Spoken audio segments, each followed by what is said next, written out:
जे राज्य रे विभिन्न पेट्रोल पंप मानक पेट्रोल मौजूद अच्छी डीजेल मौजूद अच्छी कौन सी प्रकार सर्टेज कौटी ना तेणु विभिन्न गणमाध्यम विभिन्न प्रकार न्यूज बाहर कारण मिडिल ईस्ट रे जो प्रकार युद्ध चली नहीं विभ्रांतिकर तथ्य परिवेशन होउछि न्यूज देखिली कौटी सर्टेज ना सफिशिएंट तेल आमर अच्छी मौजूद अच्छी तेणु लोक मान माने मोर भाई भौणी मान समस्त को अनुरोध करी गाड़ी आणतु गाड़ी तेल भर्ती कर नियंतु कौन सी प्रकार पानिक हूँ ना कि बड़ बड़ ब्यारेल घरे नहीं मौजूद करतु ना मौजूद करवा ठीक नुह कारण तेल सर्टेज हम ना आम ये युद्ध रे आम सेमती किसी प्रभाव पड़ार ना आउ इतिमध्य रशिया ठारू मध्य आमर तेल आसवा आरंभ हो जाइए तो तेल बाबद जो विभ्रांतिकर तथ्य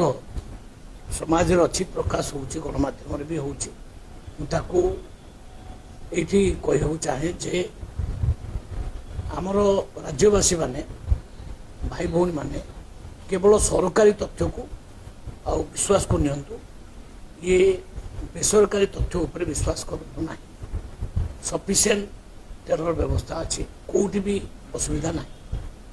जोटी किसी न्यूज देखुली मो सका कि जो न्यूज देखु आपण मैंने लाइन लगी से सब ये प्रकार न्यूज भी बाहर को जावापर लोकों भीतर गोटे छानिया बचाई जे आगामी मसे 2 मास पर तेल मिल ना सेमती किसी हबार ना तेल सफिशिएंट मिल केबे भी असुविधा हम ना आम से प्रस्तुत अच्छु आवश्यक पड़े कला बजारी मान पूरा नजर रखीचु एक्शन भी दरकार पड़े आमे सरकार पूरा तेल नित्य व्यवहार्य पदार्थ खाइबा द्रव्य ये सब उपर पूरा नजर रखिंट कि कौटी अभाव ना तेणु समस्त को निवेदन करने चाहे ओडिशार प्रत्येक नागरिक निवेदन करने चाहे ये मैटर रे पैनिक हबार कौन सी आवश्यकता ना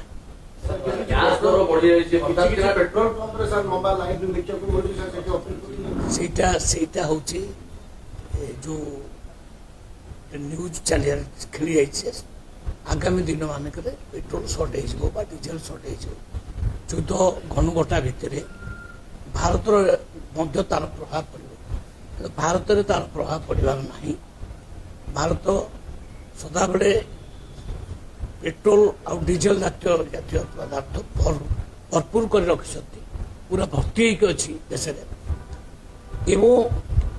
ये परिस्थिति को आखिरी आगे रखिक कौटू भविष्य में पुणी तेल आसो तार व्यवस्था कर सारी आप जानते न्यूज सब तेणु तेल कौन प्रकार असुविधा ना खावा पीवा चाउल तो आम पाखे बहुत सफिशिएंट अच्छी तेणु खाद्य पदार्थ तेल कौथर अभाव ना तेणु ये सब विभ्रांतिकर तथ्य उपर माने विश्वास न करने मु गणमाध्यम जरिया लोक मान को निवेदन कर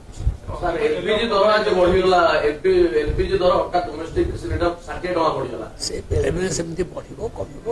से पेट्रोलियम जिनस गुड़ा भी सैया केते बढ़ केते कम किंतु माने मौजूद अच्छी सफिशिएंट अभाव ना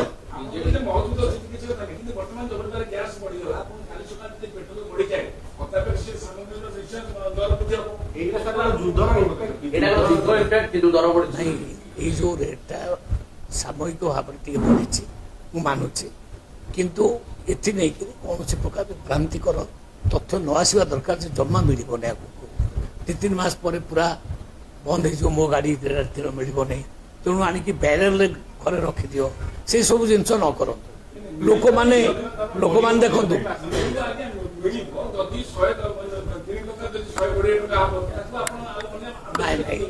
एते रेट बढ़ी ना ये बंद गाँ टिके बढ़ी ताकू नहीं ବିଭ୍ରାନ୍ତିକର ତଥ୍ୟ ଯେଉଁ ଲୋକମାନଙ୍କ ପାଖରେ ପହଞ୍ଚୁଛି ଯେ ଆଗାମୀ ଦିନରେ ମିଳିବ ନାହିଁ, ସେମିତି ନୁହଁ। ସଫିସିଏଣ୍ଟ ତେଲ ଅଛି।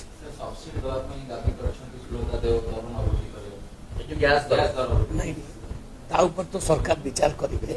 କିନ୍ତୁ ବର୍ତ୍ତମାନର ତଥ୍ୟ ହେଉଛି ସଫିସିଏଣ୍ଟ ତେଲ ଅଛି, ତେଲରେ କିଛି ଅଭାବ ନାହିଁ। ଓକେ,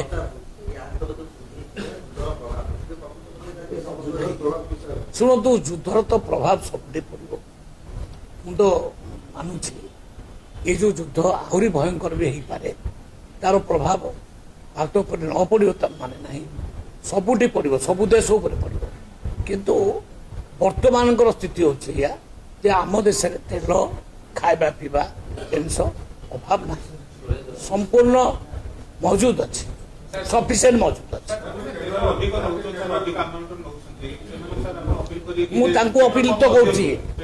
ଆଜି କହିବାର ମାନେ ହେଉଛି ସେଇଆ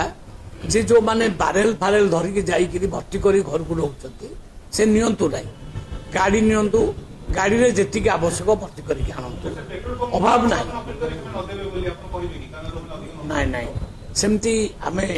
ତା ଉପରେ ମଧ୍ୟ କଟକଣା ଆମେ ଆବଶ୍ୟକ ପଡ଼ିଲେ ଲଗେଇବୁ, ସେଟା ବି ଆମେ କରିପାରିବୁ ସରକାର ତରଫରୁ। କିନ୍ତୁ ଅବିକା ସେମିତି କିଛି ଅର୍ଡର ଯାଇନାହିଁ। ଆମ ପାଖରେ ଯେହେତୁ ସଫିସିଏଣ୍ଟ ତେଲ ଅଛି, ମୁଁ ନାଗରିକମାନଙ୍କୁ ବୁଝେଇବାକୁ ଚାହୁଁଛି ଯେ ଜମା ପ୍ୟାନିକ୍ ହୁଅନ୍ତୁ ନାହିଁ, ଯେତିକି ତେଲ ଦରକାର ସେତିକି ନିଅନ୍ତୁ, ସବୁଦିନ ଭଳିଆ ନିଅନ୍ତୁ, ଜମା ପ୍ୟାନିକ୍ ହୁଅନ୍ତୁ, ଘରେ ନେଇକିରି ମହଜୁଦ କରନ୍ତୁ ନାହିଁ, କାହିଁକି ନା ତେଲ ସଫିସିଏଣ୍ଟ ଅଛି। କମିବ